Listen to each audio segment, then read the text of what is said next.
दोस्तों नमस्कार।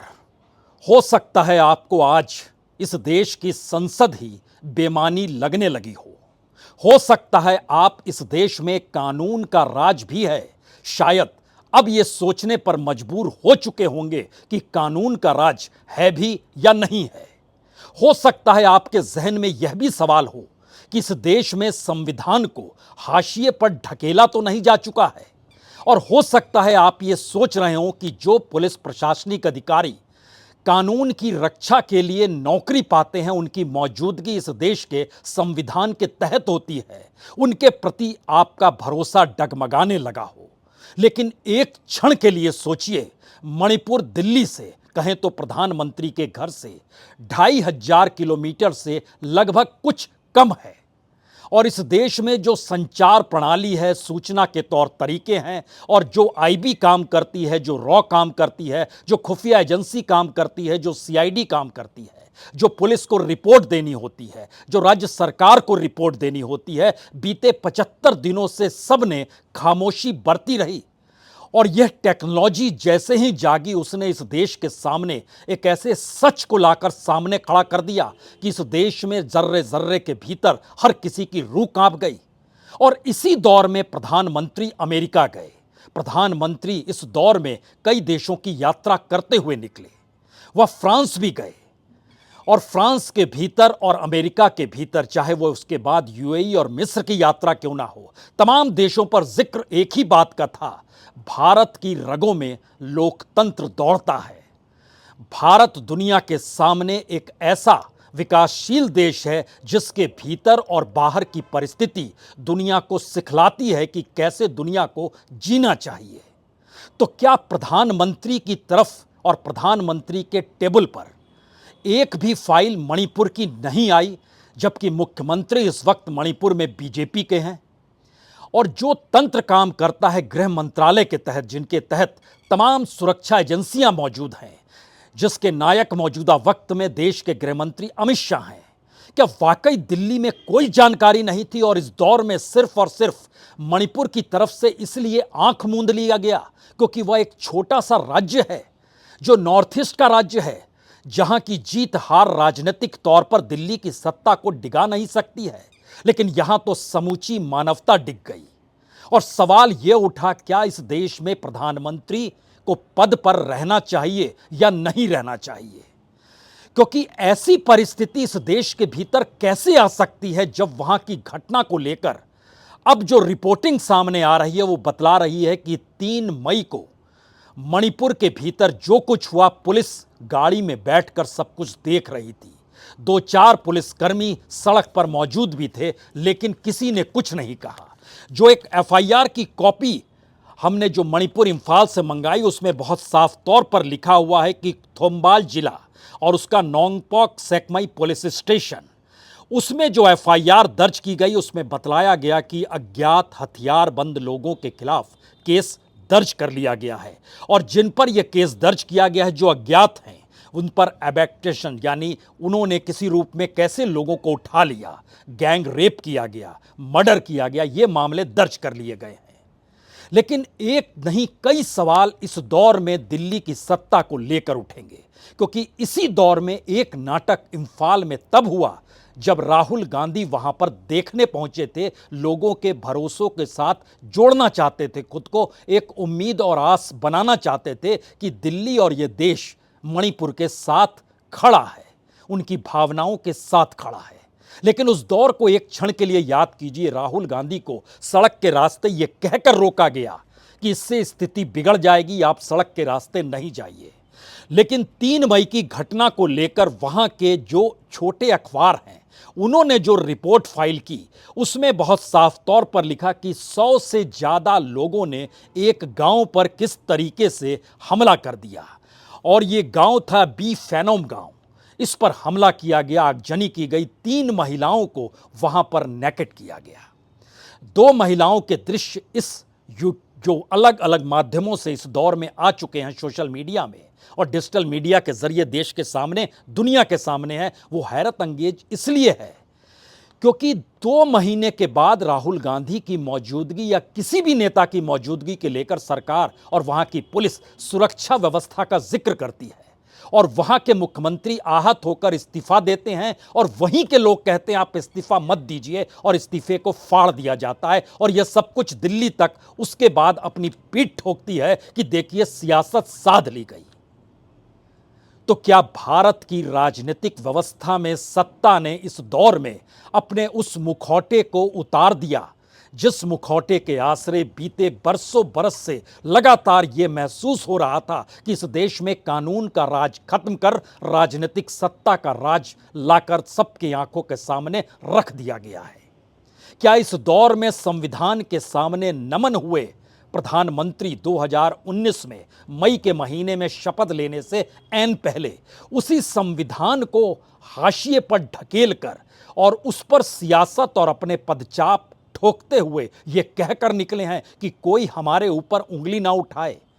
लेकिन जो तस्वीरें हैं उसने जिन मुद्दों को इस देश के भीतर में उठा दिया है उसके 2-3 मैसेज साफ हो चले हैं। यानी इस देश के भीतर में सत्ता की ताकत के आगे जनता को दफन होना पड़ेगा। वो जैसे चाहे वैसे इस देश के भीतर में महिलाओं की अस्मिता से खेल सकती है। महिलाओं को जिस रूप में रखा गया, जिस रूप में उनसे बिहेव किया गया और जो उनके साथ दरिंदगी की गई, ये सारी परिस्थितियां चौंकाती नहीं है बल्कि शर्मसार करती है। और शायद इसीलिए अब यह सवाल क्यों बड़ा है कि प्रधानमंत्री तक को पद पर रहना चाहिए या नहीं चाहिए, क्योंकि बीते 75, 77, 78 दिनों से प्रधानमंत्री ने एक शब्द भी मणिपुर को लेकर नहीं कहा, जबकि कर्नाटक चुनाव के वक्त वह चुनाव में मशगूल थे और लगातार ताल ठोक कर कह रहे थे कि डबल इंजन की सरकार क्या होती है। यह डबल इंजन की सरकार का नजारा मणिपुर में भी नजर आया और उसके बावजूद जब कर्नाटक में उन्हें हार मिल गई, और उस दौर में अगर याद कीजिएगा तो देश के गृह मंत्री ने सिर्फ 18 घंटे के लिए अपनी रैलियों को रद्द किया था और फोन पर ताल्लुक किया था मणिपुर के अधिकारियों के साथ। लेकिन उनको इस बारे में कोई जानकारी नहीं थी कि जो कुछ हो रहा है वो कितना दर्दनाक और कितना विभत्स है। ये तो हवशी और एक लिहाज से ऐसी परिस्थिति में लाकर इस पूरे समाज को खड़ा करने की कोशिश कर दी गई है जहां पर सत्ता ही सब कुछ हो जाए और सत्ता जैसे भी बिहेव करे उसको इस रूप में देखा जाए कि वो सही है और वो अलग अलग तरीके से इस देश में सूचना की जानकारी को रोक देती है। और जो सूचना जिन माध्यमों से आती है वो सिर्फ और सिर्फ सरकार के लिए प्रोपेगेंडा करते हैं। शायद इसीलिए इस दौर में आपने प्रधानमंत्री के लिए जो प्रोपेगेंडा करते हुए न्यूज़ चैनल हों, अखबार हों, उसमें आपने मणिपुर की रिपोर्टों को नहीं पढ़ा होगा बीते 75-77 दिनों से, और कल्पना कर रहे हैं कि आज मणिपुर की पुलिस कहती है हमने एक व्यक्ति को गिरफ्तार कर लिया है। यानी मुखौटा तो दूर की बात है, आपकी चेहरा ही कितना विभत्स है। और इस देश के भीतर में संविधान को हाशिए पर ढकेल कर कानून को खत्म करने की कैसी परिस्थिति है, क्योंकि वहां की रिपोर्ट जो बतलाती है उसमें साफ है एक समुदाय की 2 महिलाओं के साथ दूसरे समुदाय के लोगों ने क्या कहा और क्या किया। यह समुदायों की लड़ाई भर है या लोगों के भीतर जहर भरकर सत्ता के अनुकूल हो देने का एक ऐसा मंत्र सत्ता ने सिखा दिया है कि अगर आप उसके साथ खड़े नहीं होंगे तो आप मारे जाएंगे। तो क्या अपराधी होना इस दौर में राजनीतिक सत्ता के करीब हो जाना है? ऐसी परिस्थिति आ गई है क्योंकि वहां की रिपोर्ट बतलाती है कि मणिपुर पुलिस की मौजूदगी थी। पुलिस कार में बैठकर सब कुछ देख रही थी लेकिन उसने एक भी हरकत नहीं की। एक महिला जिन 2 महिलाओं को नग्न अवस्था में ले जाकर जिस तरीके से और विभत्स तरीके से जो कुछ हुआ होगा उसमें एक महिला के पिता और भाई की हत्या कर दी गई। बेखौफी के साथ वो सब कुछ कर रहे थे, इसे टॉर्चर की संज्ञा भर नहीं दिया जा सकता है। कुछ मदद करने के लिए आगे आए, इसमें भी वो हर समुदाय के लोग थे क्योंकि वो सामने मानवता के शर्मसार होती हुई परिस्थितियों को देख रहे थे, कानून के खत्म होने की स्थितियों को समझ रहे थे। वो समझ रहे थे कि मणिपुर कैसे अपने आप में खत्म हो चला है। तो क्या सिर्फ मणिपुर खत्म हो चला है या इस देश की जो अपनी सांस्कृतिक विरासत रही है, जो उसकी सांस्कृतिक समझ रही है, उसे भी खत्म करने की दिशा में मौजूदा सत्ता कहीं चल तो नहीं पड़ी है? क्योंकि 3 मई को इंटरनेट बंद किया गया और 4 मई को ये पूरी की पूरी घटना जो कांगपोकी के सैफुल पुलिस थाने के इर्द गिर्द की घटना होती है और उसके बाद नांगपोक सेकमई पुलिस स्टेशन में मामला दर्ज किया जाता है, तब ये सवाल निकलता है कि 78 दिन बीत गए और उसके बाद भी अब पुलिस ने यह कहना शुरू किया कि हम जल्द पकड़ लेंगे और चंद कल शाम से लेकर अभी तक के बीच में एक गिरफ्तारी भी दिखा दी गई। महत्वपूर्ण यह भी है कि इस दौर में समुदाय, जो वहां के आदिवासी समुदाय हैं, वो सुप्रीम कोर्ट भी पहुंचे और उन्होंने अपनी सुरक्षा को लेकर अर्जी लगाई और सुप्रीम कोर्ट ने उनसे कहा कि देखिए, कानून व्यवस्था का मामला राज्य का मसला होता है और इसीलिए ये राज्य को तय करना है और राज्य के हक में हम भीतर कोई फैसला नहीं देंगे। तो वो दोनों समुदाय अपने अपने तरीके से जो 2 पिटीशन सुप्रीम कोर्ट में लगी थी वो लौट गई।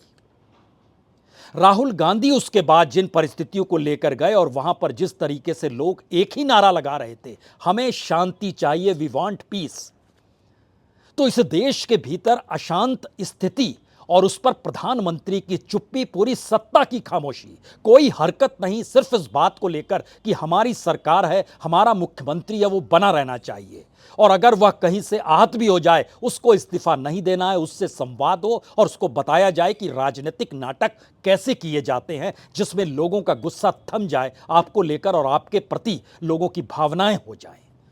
यानी राजनीति का इतना विभत्स चेहरा कैसे हो सकता है, यह सब कुछ इस दौर में हर किसी ने देखा है। लेकिन जब आप कड़ियां जोड़ना शुरू कीजिएगा तो 10 कड़ी एक के बाद एक जुड़ेगी। पहली कड़ी, ऐसी कौन सी स्थिति थी कि मणिपुर में सत्ता परिवर्तन के बाद जब बीजेपी सत्ता में आई तो एक झटके में वहां के गिरजाघरों पर हमले शुरू हो गए, वहां के ईसाइयों पर हमले शुरू हो गए। दूसरी घटना, इससे पहले जब जिस समुदाय विशेष को आदिवासी का दर्जा नहीं दिया गया था उसको आदिवासी का दर्जा दे दिया जाए और आदिवासियों के बीच टकराव हो, यह परिस्थिति कैसे पनप पड़ी। तीसरी परिस्थिति, शुरुआती दौर में जो छिटपुट हिंसक घटनाएं हो रही थी, अगर आप उसको टटोलना शुरू कीजिएगा, खास तौर से 20 अप्रैल से लेकर 3 मई तक के बीच में एक भी एफआईआर दर्ज क्यों नहीं हुई जो आरोपी थे, जो हिंसा फैला रहे थे और उनको राजनीतिक आश्रय मिला। चौथा सवाल इसी से जुड़ा है, राजनीतिक आश्रय हर उसी को मिला जो सीधे तौर पर क्या गिरजाघरों पे हमले कर रहे थे, क्योंकि वहां के ट्राइबल्स, आदिवासी ईसाई हो गए हैं। तो क्या मंदिर और गिरजाघरों को जलाने के सिलसिले और उसके जरिए ही अपने आप के आक्रोश को शांत करने की परिस्थिति में लाकर समाज को खड़ा किया गया। पांचवी स्थिति शायद इस धर्म की राजनीति से जुड़ी है, जहां पर धार्मिक तौर पर धार्मिक संस्थानों, प्रतिष्ठानों पर हमला करके यह मैसेज दिया गया कि हम आपसे ज़्यादा ताकतवर हैं और आपको हमारे हिसाब से चलना होगा। यह संवाद और ये बातचीत और ये रवैया वहाँ के छिटपुट अखबारों के जरिए बार बार लिखा गया कि ऐसी राजनीतिक सत्ता कैसे हो सकती है जो धर्म को भी राजनीतिक हथियार में खुले तौर पर, हिंसक तौर पर तब्दील हो जाए और उसको अपने अनुसार चलाने लगे। पांचवी स्थिति थी, जिन्हें सत्ता मिली उनके साथ उस जाति समुदाय के राजनीतिक दलों ने भी सहयोग दिया बीजेपी के साथ।